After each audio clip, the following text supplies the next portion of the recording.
আসসালামু আলাইকুম। ভাইয়ের নামটা কি? আমার নাম মোহাম্মদ লুৎফর রহমান। লুৎফর রহমান ভাই। আচ্ছা লুৎফর রহমান ভাই, আমরা এখন আসি হলো খিলগাঁও তালতলা মার্কেটের পাশে। এখানে একটা বিশেষ কারণে আমরা একত্রিত হয়েছি।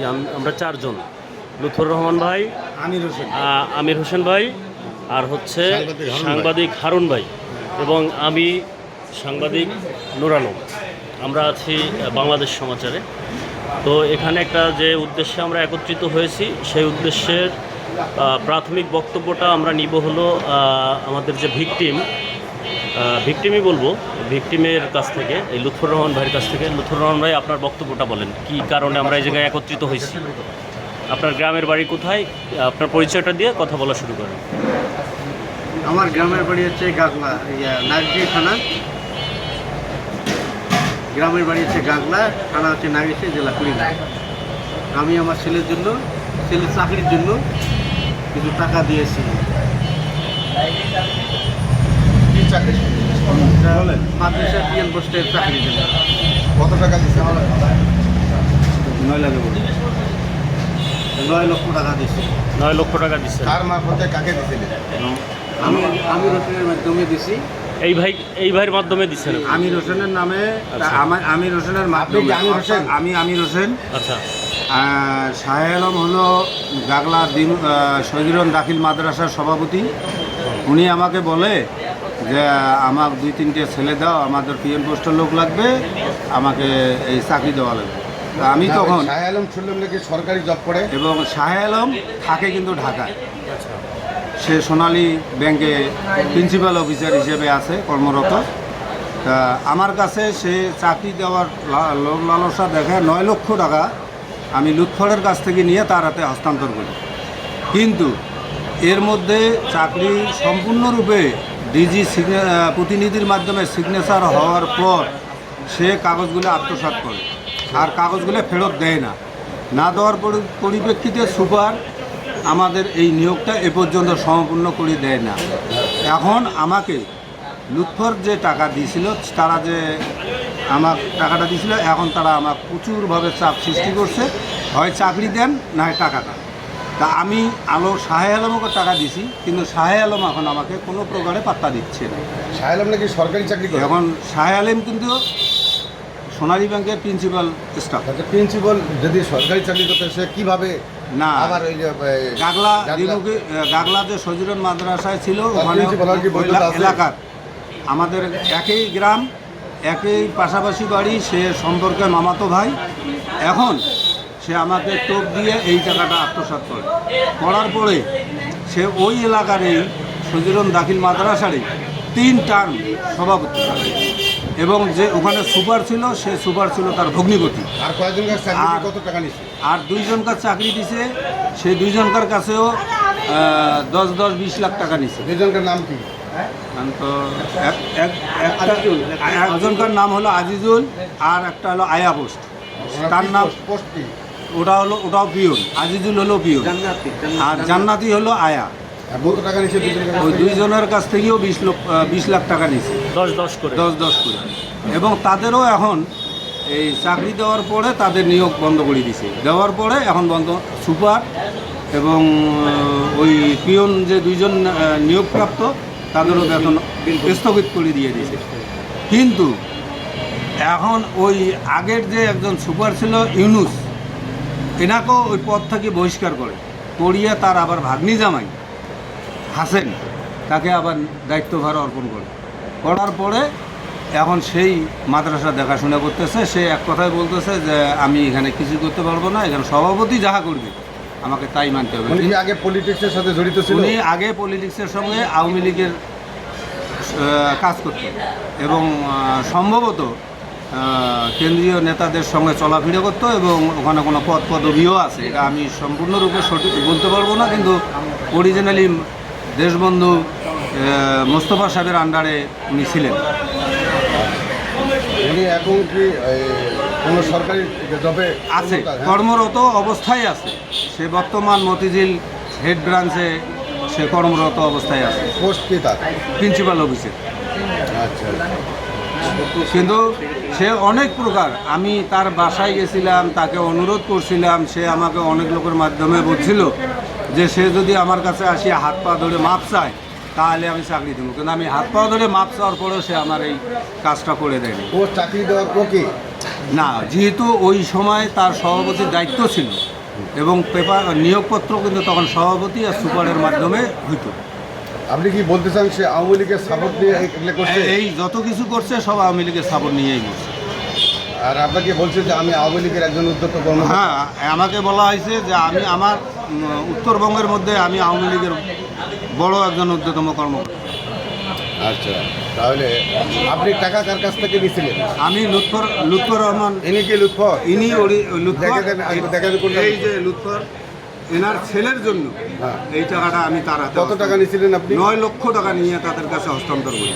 আপনি লুৎফরের কাছ থেকে টাকা নিয়েছেন? আমি নিজেতে টাকা নিয়ে তার ইয়েকে দিচ্ছি, টাকাটা দিয়েছেন কাকে? আলমের হাতে দিচ্ছি, শাহ আলম, শাহ আলম। কিন্তু সাবেক সে এখন সভাপতি। সম্পূর্ণ অস্বীকার।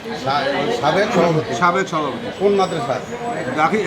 সজিরন দাখিল মাদ্রাসা, গাগলা মুক্তারকুটি সজিরন দাখিল মাদ্রাসা। আচ্ছা, আচ্ছা, এখন আপনি সজ্ঞানে, হ্যাঁ। হ্যাঁ, স্বেচ্ছায় হ্যাঁ, আপনি আপনার এই বক্তব্য দিচ্ছেন, আপনাকে কোনো প্রেশারাইজ করা হয় না, না, কিছু হয় আমাকে- না, আপনি টাকা নিছেন সেই দায়বদ্ধতা থেকে মুক্তি আপনি- পাওয়ার জন্যে। হ্যাঁ, মুক্তি না, মুক্তি তো আর আপনি পাবেন না। মুক্তি হলো আপনার কি এটা সমাধান না হওয়া পর্যন্ত পর্যন্ত আমি এখানে আপনি হেল্প করবেন, কিন্তু এই সহযোগিতা টাকার করব। সম্পূর্ণ লায়াবিলিটিস কিন্তু আপনার। আমার। আপনি কারণ যেহেতু আমি টাকা কিন্তু নিছেন, হস্তান্তর করছি আপনি টাকাটা। কাকে দিলেন, নদীতে ফেলে দিলেন না পুকুরে ফেলে দিলেন, এটা তো দেখার বিষয় না, না। না, না। তাকে যদিও এই টাকাটা আপনার গিয়ে চাকরির উদ্দেশ্যে দেওয়া হয়েছে, যে দিছে সেও কালপিট, যে দিছে সেও কালপিট, সেও অন্যায় করছে, ঠিক আছে, কিন্তু যে নিছে সে হলো বড় কালপিট। সে সোনালী ব্যাংকের মতো একটা প্রতিষ্ঠানে থাকা অবস্থায় তিনবার সরকারি চাকরিরত অবস্থায় তিনবার সে মাদ্রাসার সভাপতি হয়েছে, শুধুমাত্র পলিটিক্যাল ব্যাপার নিয়েই সে সভাপতি। কারণে, আওয়ামী লীগের শেল্টারে, ঠিক আছে। এই জন্য আপনার গিয়া আপনার সজ্ঞানে স্বেচ্ছায় কোনো ধরনের আপনার গিয়া আপনার না, আমার জোর সঙ্গে করা কেউ হচ্ছে না। জবরদস্তি বা কোনো হ্যাঁ। কিছু না করে আমাকে আমার মানে এখন আপনার বাঁচার তাগিদেই এই আমি তাকে এই টাকা যতদিন না উঠবে, ততদিন হ্যাঁ, আমি ততদিন লুৎফরের আপনি- সঙ্গে যত প্রকার সহযোগিতা করার এবং দরকার আমি করব। টাকা করার জন্য আপনার গিয়া যদি কোনো মামলা মোকদ্দমায় যাওয়া হয়, আপনি তাহলে সম্পূর্ণ সাক্ষ্য স- দিবেন। এবং ঠিক সহযোগিতা আছে। এবং যত প্রকার সহযোগিতা করার দরকার আমি ততটুকুই করব। আচ্ছা, আচ্ছা, ঠিক আছে। এই লুৎফর কি করে ঢাকায়? লুৎফর একজন বাসার দারোয়ান, তার পুরো ফ্যামিলি মানুষের তার ওয়াইফ বাসায় কাজ এই যে করে। আপনার যে 9 লক্ষ টাকা দিল, আপনি তো সে একজন দারোয়ান, পাবলিক আপনার এটা দেখার পরে জিজ্ঞাসা করবে যে সে দারোয়ান হয়ে 9 লক্ষ টাকা কিভাবে না, দিল, এটার কারণ- কিভাবে দিল এটা বলেন। এটার কারণ হলো সে কিছু টাকা মানে দীর্ঘ সময় এই টাকাটা আমি পূর্ণাঙ্গ একবারে দেই নাই, যেটা সত্য যে একবারে দেই নাই, কিন্তু ধাপে ধাপে দেওয়ার পরে পূর্ণাঙ্গ 9 লক্ষ টাকা তাকে দেওয়া হয়েছে। লুৎফর না, লুৎফর সে যে এই টাকাটা লাস্ট দিছে, টাকা হ্যাঁ। তার নিজের চাল বাস্তবিটা বিক্রি করিয়া 4% বিক্রি করিয়া আবার এই টাকা প্রদান করা হয়। আচ্ছা, তার মানে এটার সে মধ্যে হচ্ছে আমি নিজেই এই লুৎফরের বাস্তবিটা বিক্রি করে যে টাকাটা নিয়ে দিছি, দেওয়ার পরের থেকে আলম এখন সম্পূর্ণরূপে অস্বীকার। না, আচ্ছা, আমরা বাদী ভাই শুনলাম, হ্যাঁ, এখানকার কয়েকটা রিস্কেলার কাছে দেখলাম ওই আলম নাকি আপনার রিলেটিভ, কোনো আত্মীয় স্বজন হয়। রিলেটিভ বলতে কি, এখানে মানে আজ হোক আর কাল হোক একটা জিনিস সত্যিকারে প্রকাশ হবে, যার বিনিময়ে আজকে আমি সত্যিকারে ভাই হিসেবে পরিচয় দিতেও আমার দ্বিধা লাগতেছে। সে আমার মামাতো ভাই, আপন মামাতো ভাই। আপন মামাতো ভাই, আচ্ছা। এবং যে যার টাকাটা নিছি লুৎফর, হ্যাঁ। সে আমার আপন ভাগ্নি জামাই, এবং আলমের আপন যেটা তো বোনের মেয়ের জামাই লুৎফর।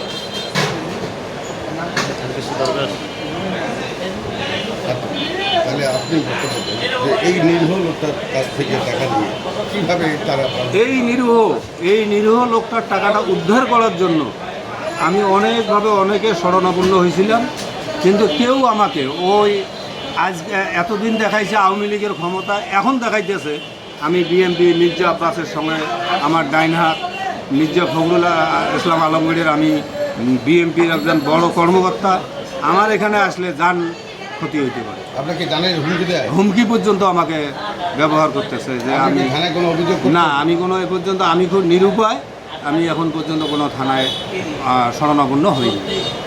আমার হওয়া এখন উচিত ছিল। হওয়া উচিত ছিল, কিন্তু আমি এটা হই নাই, যে বাস্তব জিনিস না দেখা পর্যন্ত, যেহেতু সে হুমকি দিচ্ছে যে আমি বিএমপির একজন বড় কর্মকর্তা, হয়তো বা দেখা গেল আমি থানায় গেলে আমি এটা কার্যকরী করতে পারবো না।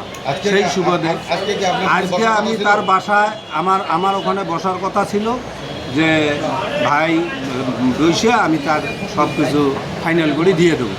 কিন্তু আমি লুৎফরক নেই এবং হারুন সাহেবকে নেই সাংবাদিক, তারপরে আপনার নাম কি? নূর আলম সাহেবকে নেই। নেওয়ার পরে আমরা বৈঠক করি। বৈঠক করার পরে তারা আমাকে বলে, তাহলে আপনি যেহেতু এখানে বসলো না, আপনারা এখন চলেন তার বাসায় যাই। তার বাসায় যাওয়ার পরে হারুন, লুৎফর বাসায় গেছি। বাসায় যায় তার ছেলে এসে বলছে যে বাসায় নেই। তাকে ফোন দেয়, ফোন কোনো প্রকারে ফোন রিসিভ করে না, এবং কারোই না, আমারও না, হারুন সাহেবেরও না, লুৎফরেরও না। যত প্রকার চেষ্টা করতেছি, কিন্তু আমি তাতে দেখছি নিরুপায় হয়ে এখন আমি সাংবাদিকের কাছে শরণাপন্ন হয়েছি।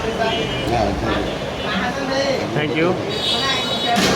আপনার বক্তব্য শেষ করুন। আচ্ছা, এখন আমরা এখানে যে উদ্দেশ্যে একত্রিত হয়েছিলাম, আমরা 4 জন, যে উদ্দেশ্যে একত্রিত হয়েছিলাম সে উদ্দেশ্যটা আমাদের আজ হাসিল হলো না।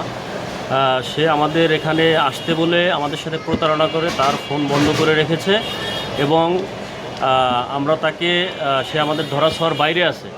পরবর্তীতে তার সাথে কন্ট্যাক্ট করে এই সমস্যার সমাধান যদি সে না করে, তাহলে কি আপনি আমির সাহেব, আপনি সে যদি আইনি পদক্ষেপ নেয়, তাহলে আপনি অবশ্যই আমি তাকে সব ধরনের এখানে সহযোগিতা করবেন। এখানে যদি আমাকে এই সাংবাদিকের সম্মুখে আমি বলতেছি যে যদি লুৎফর রহমান যদি এর জন্য যদি কোনো প্রকার আইনের আশ্রয় নিয়ে যত প্রকার সহযোগিতার দরকার আমি ততটুকুই। শোনেন, এখানে সে বলতে পারে যে আমি যে এতগুলো টাকা নিলাম, এটার তো কোনো ডকুমেন্টস দেখাতে পারবা না, কিন্তু এখানে জামাই এবং ভাই, হ্যাঁ, উনিও আমার কাছে কোনোদিন চায় নাই, রাইট, আমিও তার ভাই হিসেবে রাইট। আমি এটা কোনোদিন হচ্ছে চাইনি। শুধুমাত্র আপনাদের রক্তের সম্পর্ক দেখা, বিধায় বিশ্বাসের উপরে আপনি 9 লাখ টাকা দিয়ে দিচ্ছেন। এবং আমি তো সভাপতি হাত পাও ধরছি, আমি তো সভাপতি আচ্ছা। হাত পাও ধরছি। লুৎফর রহমানও যায় তার বাসায় আমার মামা হাতে পায়ে পর্যন্ত ধরছে। মামা, একটা সরকারি কর্মরত অবস্থায় দেখা যাচ্ছে কীভাবে আচ্ছা, এখন সে হচ্ছে একটা মারাত্মক লেভেলের চিটার। তা না হলে একটা গভর্নমেন্টের একটা প্রথম সারির একটা ব্যাংকে কর্মরত থাকা অবস্থায় একজন ঊর্ধ্বতন কর্মকর্তা সে কিভাবে আরও একটা সরকারি প্রতিষ্ঠানের সভাপতি হতে পারে? না, এটা অরিজিনালি সংবিধানে ছিল, বিদেশে হয়েছে। এটা আচ্ছা। আমার ইখতিয়ারের মধ্যে না, কারণ এটা ডিজি মহোদয়ের কাছ থেকে তারা অনুমতি নিয়ে তারা সভাপতি হয়েছে। তখন ছিল অ্যাডপ কমিটি এবং নির্বাচিত কোনো কমিটি ছিল আচ্ছা, অ্যাডহক কমিটি ছিল। অ্যাডপ কমিটি ছিল, 3 বারেই অ্যাডপ কমিটি ছিল। এবং প্রথম যে কমিটির মধ্যে সভাপতি সে হয় তার আপন ভগ্নিপতি মজাহার নাম সুপার, সে নিজেই তাকে করে। পরবর্তীতে যখন হয় তাকে আমি যতটুকু সহযোগিতা করার দরকার এই সভাপতি হওয়ার ব্যাপারে আমি সহযোগিতা করছিলাম, হলো নিয়োগ বাণিজ্য করা, কিন্তু সে আমার সঙ্গে চিটারি করবে বা আমার সঙ্গে বেইমানি করবে, এই প্রতারণা করবে, এইটুকু আমি জানতাম না। আচ্ছা, তাহলে এখন আমরা এটা শেষ করি, ঠিক আছে? পরবর্তীতে আবার যদি কোনো বক্তব্য দরকার হয় তাহলে আপনি অবশ্যই আমরা দিতে আপনার সঙ্গে সাক্ষাৎ দিবেন। ওকে, আলোচনা সাপেক্ষে। ঠিক আছে, ভালো থাকবেন। আল্লাহ হাফেজ, আসসালামু আলাইকুম।